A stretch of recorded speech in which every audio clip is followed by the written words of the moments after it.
How to get shadow card in Bingo Blitz game. In this game, shadow cards are special bingo cards featuring the silhouette of a collection item in the background. If you achieve a bingo on a shadow card, you win the depicted collection item. Some items are exclusive to shadow cards and cannot be obtained through other means, making them particularly valuable for completing collections. Now, how to obtain them?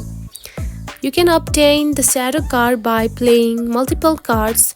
Engaging with more cards per round can enhance the likelihood of shadow cards appearing.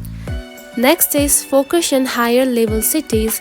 Some players have reported better success rates with shadow cards in advanced cities like Chocoland. And the next you can do is utilize game features.